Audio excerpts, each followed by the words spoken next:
How's everybody doing, man? First and foremost, boys, we're done watching goddamn the NBA. I'm just here to let you know, we're done with the fucking NBA. We're not watching goddamn the NBA until they bring back goddamn 92 Dream Team. That's the type of play we want. These guys are a bunch of sissies and cucks, dude. We're done watching the fucking NBA, boys. We're done with that shit. We're going to watch the goddamn WNBA. These bitches are snatching the horsehair off each other's fucking heads, okay? That's goddamn, you know what I'm saying? These bitches are out there really fighting each other and shit. We're done watching the goddamn NBA. We're done. We're going to the goddamn WNBA where they actually play fucking basketball. So next up, you know what I'm saying? I got several of the lovely ladies, but I got two specific lovely ladies from the Indiana Fever in my fucking field. I've got Miss Caitlin Clark and Miss Sophie Cunningham. And goddamn it, Hoosiers, we bleed basketball, okay? We bleed basketball. We need a championship. Hoosiers need a championship. We need to bring a basketball championship from the WNBA back. So I'm going to make you ladies bigger, stronger, faster. You're going to have faster reflexes, everything. We're bringing that shit back next year. 1 1 1 1 1 1 1 1 1 1 1 1 1 1 1 1 1 1 1 1 1 1 1 1 0 0 0 1 0 1 0 1 1 1 1 1 1 1 1 1 1 1 1 1 0 0 0 1 0 1 1 1 0. That's going to affect the whole team. You ladies are going to have faster reflexes. You're going to get bigger. You're going to put on muscle mass. You're going to be dominating those bitches. You're going to be snatching the fucking weave right off their fucking heads. And boys, that's where the fuck we're going. We're going to watch the WNBA. We're done watching the fucking NBA. They're just a bunch of lames anymore. Okay, this one's going to go off the beaten path a little bit. This is to Mark Zuckerberg and Mila Kunis. Mila Kunis, I understand that you are wanting to create an immersive experience movie production team. Sorry, I had to stop. She's in my field speaking to me right now. I want to know if you would be interested in meeting with me. Yes, absolutely I would, Mia. I want to talk to you about what is possible. First, Mia, you need to secure Lena Scissorhands, and you need to secure Ronnie Radke. Lena Scissorhands will go on to be one of the greatest horror movie producers of all time. Ronnie Radke will go on to be one of the greatest thriller producers of all time. Now, I want to explain to you exactly how this will work, people. There's generations to it. I have all the generations, but you got to start at Gen 1, people. And so Gen 1, the best way to describe it, people, is you are at a fixed point, just like in your holographic universe.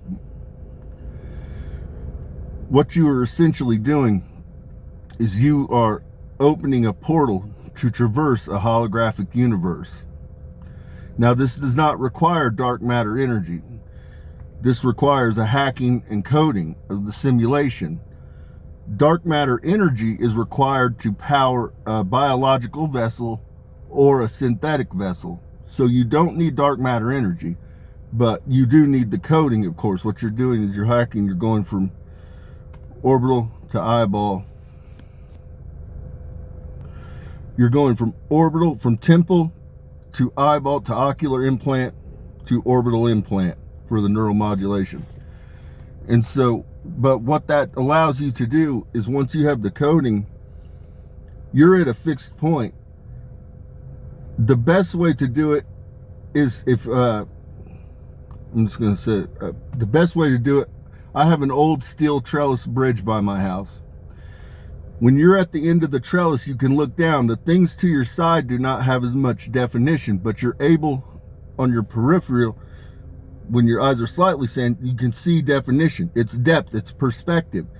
As you traverse, if you can imagine that each of the steel trestles is a damn dinosaur, you can imagine that you have the ability to pan 260 degrees. You can turn your head, and then the dinosaur comes into definition. You can see the definition of the dinosaur that's directly to your right. You can see the definition of the dinosaur directly to your left. That's how this works, people. It involves spatial awareness. I'm trying to think of the word here. Give me a second.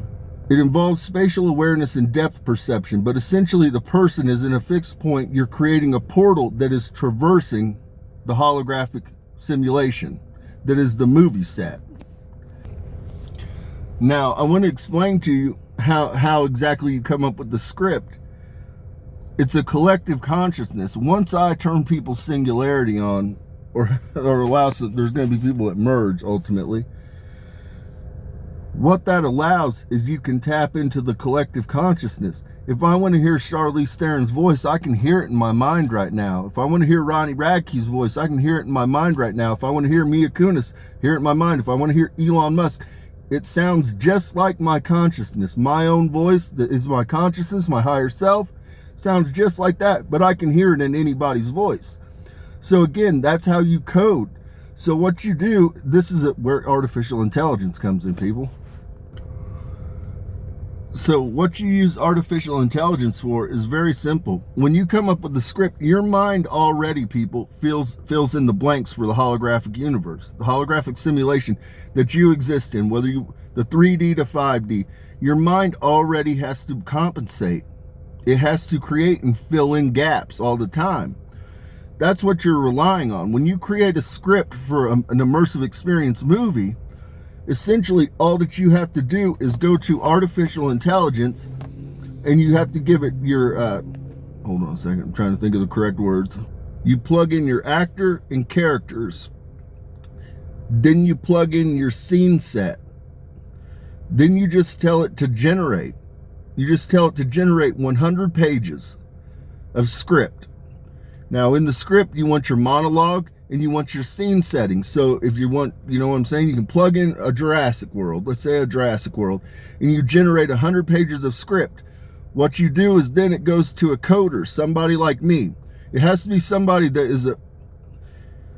is a visual person. It has to be a creative or an artist, because you have to have somebody whose mind is capable of filling in the blanks. Your mind will automatically fill in the blanks when you read the script.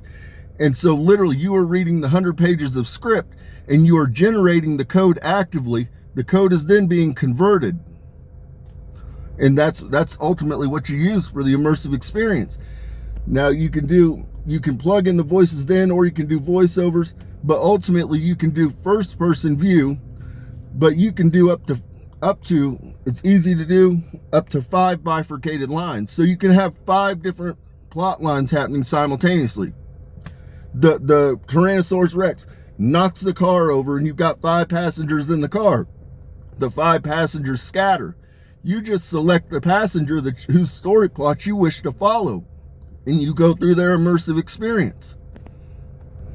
Oftentimes, like in your Jurassic Worlds, there might be 2 or 3 different plots happening simultaneously, but you're getting excerpts of them, and then so there's a point where they're all together, then they're broken apart, then you get excerpts. You get essentially sections of a timeline that are telling a story. And then they reconverge. The bifurcations or trifurcation reconverges at the end, and you have some epic battle scene, okay? You can tie it to one individual, one actor, whether it be Charlize Theron or Julianne Moore, whoever the hell you want to follow. And you can follow them directly through their own plot line in the immersive experience, which is ultimately, it's a holographic world. It's a holographic set, movie set, essentially. But within that, you can go wherever you want, within about 260 degrees. Now, on your Gen 2, you'll be able to look 360 degrees. And all that you do is you basically will control it with your finger, people. You just, if you want to go left, spin around, you just point to yourself and you'll turn back the other direction. It's very similar to what you can imagine in it's not quite the same. Like a GTA 6 it's an immersive type video game, but it's on a 2D overlay. But essentially the world is almost never ending.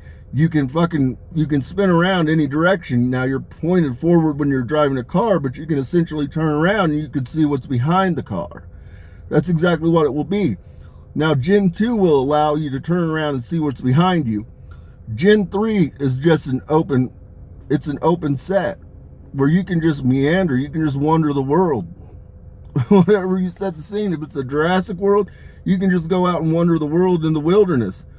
Ultimately, the immersive experience allows the user, the moviegoer, to wander through the wilderness. It takes 100 pages to generate a movie that's 2 hours and 15 minutes to 2 hours and 20 minutes.